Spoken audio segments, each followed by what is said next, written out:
100-bed COVID care hospital is set to open on Saturday at Yelahanka. The hospital will be inaugurated by Union Minister D.V. Sadanand Gowda and will be run by non-profit doctors in the city. The initiative is supported by Boeing India and Selco Foundation. The hospital will harness and use solar power. It has 10 ICU beds, 20 high-dependency units and 70 oxygen beds. The facility, which was built in 3 weeks, is heat-stress resilient and provides thermal comfort to patients and staffers, a press release said. Kannada actor and anti-caste activist Chetan Kumar on June 14th was questioned by the Vaswangudi police in Bengaluru for his anti-Brahmanism remarks on Twitter.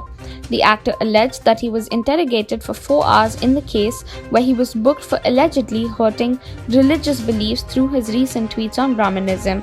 The actor said that the police summoned him for his posts on social media where he criticized Brahmanism.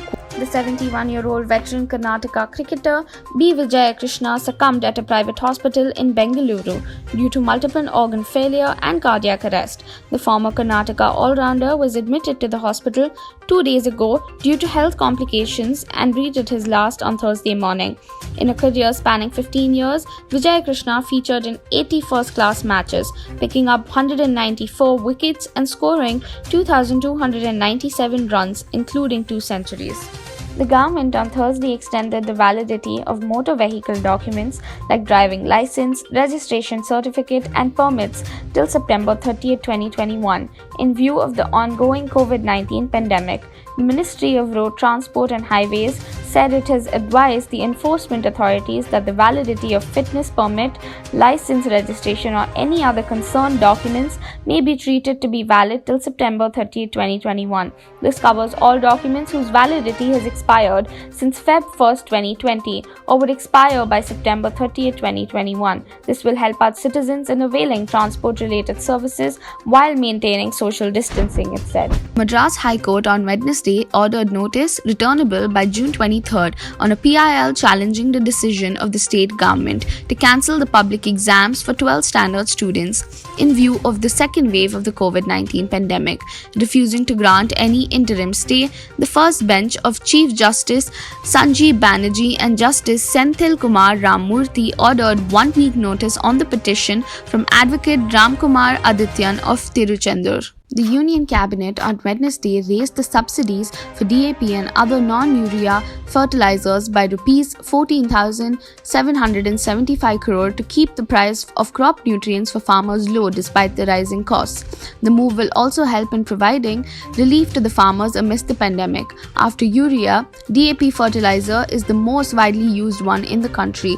Last month, the centre decided to increase subsidy on DAP fertilizer by 140%. The decision was taken at a high-level meeting chaired by Prime Minister Narendra Modi.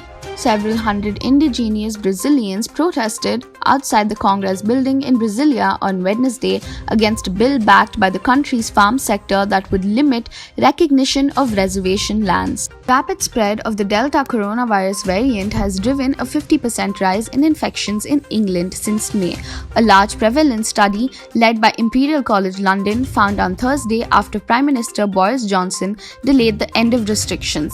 The government said the data supported Johnson's decision to push back the end of COVID restrictions in England to July 19th, citing the threat of the Delta variant first identified in India.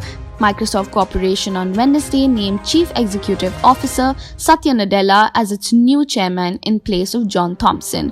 Nadella, who took over as CEO in 2014 from Steve Ballmer, has been instrumental in scaling up its business, including billion-dollar acquisitions like LinkedIn, Nuance Communications, and ZeniMax. The company said Thompson, who took over as chairman of the software's Giants co-founder Bill Gates in 2014, will serve as the lead independent director. The top-level executive change comes just over a year after Gates stepped down from the board, saying he would focus on philanthropic work of the Bill and Melinda Gates Foundation, one of the world's biggest charities. Indian students, as one of the largest groups of international students enrolling at UK universities over the past year, are set to benefit from an extension of the entry deadline to qualify for the new post-study work visa.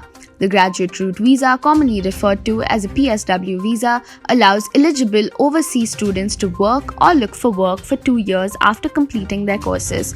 It was launched by the UK Home Secretary Preeti Patil last year. Under the application requirements, students undertaking their courses long distance given the COVID-19 lockdown restrictions were expected to be present in the UK by June 21, 2021 for the graduate route. However, the Home Office amended its guidance last week to extend that deadline to September 27, 2021.